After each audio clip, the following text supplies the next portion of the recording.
जरंडेश्वर मारुती देवस्थानच्या विकासासाठी 3 कोटी रुपयांचा निधी मंजूर. बोरखळ मार्गही होणार विकसित. कोरेगाव विधानसभा मतदारसंघातील तसेच कोरेगाव आणि सातारा तालुक्याच्या सीमेवरील प्रसिद्ध जरंडेश्वर मारुती देवस्थान परिसराच्या सर्वांगीण विकासासाठी राज्य शासनाने 2,99,95,000 रुपयांचा निधी मंजूर केला आहे. ग्रामविकास मंत्री जयकुमार गोरे यांनी या निधीला मान्यता दिल्याने देवस्थान परिसरात भाविकांसाठी आवश्यक सोयी सुविधा उभारण्याचा मार्ग मोकळा झाला आहे.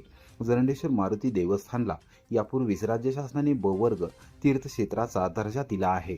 धार्मिक आणि ऐतिहासिक महत्त्व असलेल्या या देवस्थानात दरवर्षी लाखो भाविक दर्शनासाठी येतात. या पार्श्वभूमीवर देवस्थानचा विकास करण्यासाठी सार्वजनिक बांधकाम मंत्री शिवेंद्रसिंहराजे भोसले आणि कोरेगावचे आमदार महेश शिंदे यांनी ग्रामविकास मंत्री जयकुमार गोरे यांच्याकडे निधीची मागणी केली होती. मंत्री गोरे यांनी या मागणीला तत्वतः मान्यता देत सातारा जिल्हा परिषदेला सविस्तर प्रस्ताव सादर करण्याचे निर्देश दिले होते.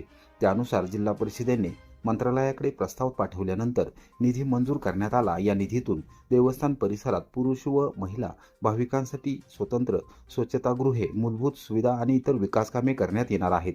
तसेच सातारा तालुक्यातील बोरखळ गावातून देवस्थानपर्यंत वाहनतळ व नवीन रस्ता विकसित करण्यासाठी सुमारे 1 कोटी रुपयांचा निधी मंजूर करण्यात आला आहे. याशिवाय बोरखळ बाजूने डोंगरालगत संरक्षक भिंत उभारण्यासाठी 50 लाख रुपयांची तरतूद करण्यात आली आहे. सध्या सातारोड आणि जांबुद्रुक या मार्गावरून जरंडेश्वर डोंगरावर जाण्याची सुविधा उपलब्ध आहे.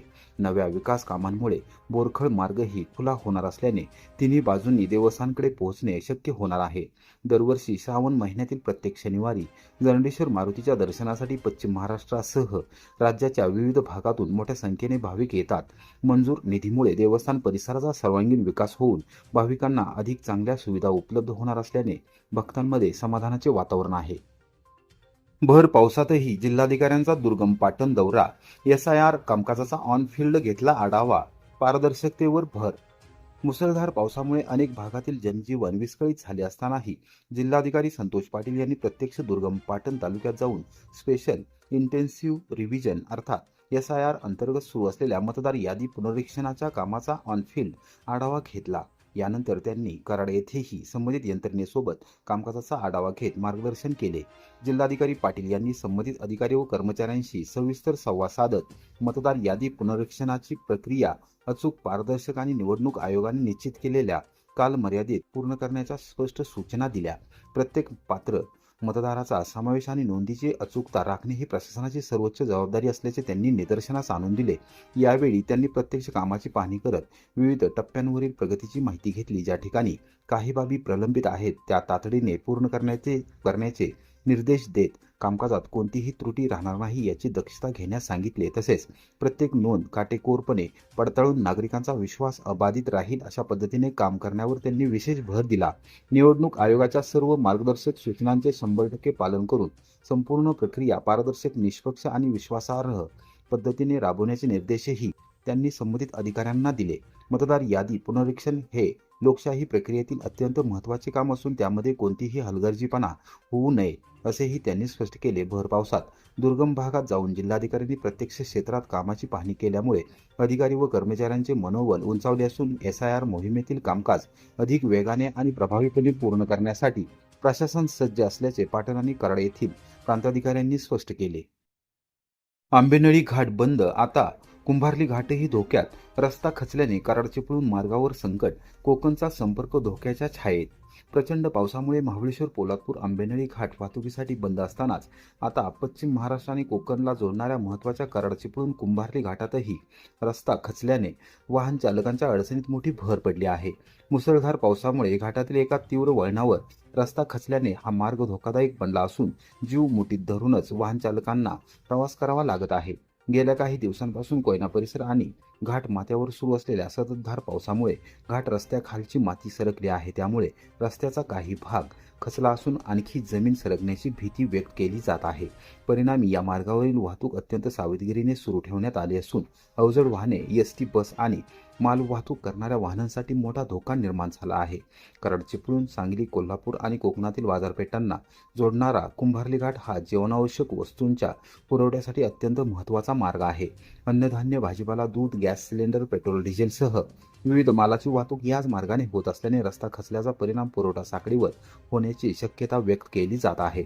विशेष म्हणजे घाटातील अनेक ठिकाणी संरक्षक कठडे तुटलेले आहेत, तर काही ठिकाणी ते अस्तित्वातच नाहीत.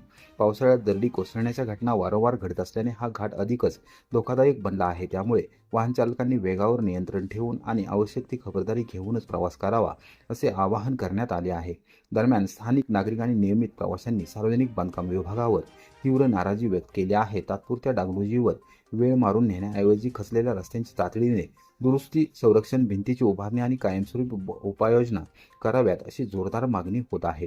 अन्यथा एखादी मोठी दुर्घटना घडल्यानंतरच प्रशासन जागे होणार का, असा संतप्त सवालही नागरिकांकडून उपस्थित केला जात आहे. कराडमधील नवीन उड्डाणपूल वाहतुकीसाठी अखेर दिवसा खुला, रात्री राहणार बंद. कोल्हापूर नाक्यावरील कोंडीला मोठा दिलासा. कराड शहरातील वाहनधारकांसाठी अखेर आनंदाची बातमी समोर आली आहे. पुणे बंगळुरू आशियाई महामार्गावरील कराड येथील बहुप्रतीक्षित नवीन उड्डाणपूल शनिवारपासून पूर्ण क्षमतेने दिवसा वाहतुकीसाठी खुला करण्यात आला. रात्री मात्र तो बंद करण्यात येणार आहे. गेल्या काही दिवसांपासून सुरू असलेल्या टप्प्याटप्प्याच्या चाचण्या यशस्वी ठरल्यानंतर आता हलकी तसेच अवजड अशा सर्व प्रकारच्या वाहनांना पुलावरून प्रवास करण्यास परवानगी देण्यात आली आहे. सध्या उड्डाणपुलावरील पथदिव्यांचे काम अंतिम टप्प्यात असल्यामुळे सकाळी 9 ते सायंकाळी 6:30 या वेळेतच वाहतुकीस परवानगी देण्यात आली आहे. उर्वरित काम पूर्ण होताच पुलावरील वाहतूक 24 तास सुरू करण्याचा मार्ग मोकळा होणार आहे. कोल्हापूर नाका ते नांदलापूर या दरम्यान सुमारे 3.5 किलोमीटर लांबीचा 6 पदरी उड्डाणपूल उभारण्यात आला आहे. महामार्गावरील वेगवान वाहने आणि स्थानिक वाहतूक स्वतंत्र झाल्यामुळे या परिसरातील दीर्घकाळची वाहतूक कोंडी मोठ्या प्रमाणात कमी होण्याची अपेक्षा आहे. सकाळपासून पुलावरून वाहतूक सुरू होताच त्याचा सकारात्मक परिणाम स्पष्टपणे जाणवला. नेहमी वाहनांच्या लांबच लांब रांगांनी गजबजणारा कोल्हापूर नाका तुलनेने मोकळा दिसून आला, तर सेवा रस्त्यांवरील वाहतुकीचाही ताण लक्षणीयरित्या घटल्याचे चित्र पाहायला मिळाले. नवीन उड्डाणपुलावर दोन्ही दिशांना प्रत्येकी 3 वाहतूक मार्ग तसेच प्रशस्त साईडपट्टीची सुविधा उपलब्ध करून देण्यात आली आहे. त्यामुळे प्रवास अधिक सुरक्षित, जलद आणि सुकर होणार असून वाहनधारकांचा वेळ व इंधनाची बचत होणार आहे. कराडच्या वाहतूक व्यवस्थेला नवे बळ देणारा हा उड्डाणपूल शहराच्या विकासासाठी महत्त्वाचा टप्पा ठरणार असल्याची भावना नागरिकांकडून व्यक्त होत आहे.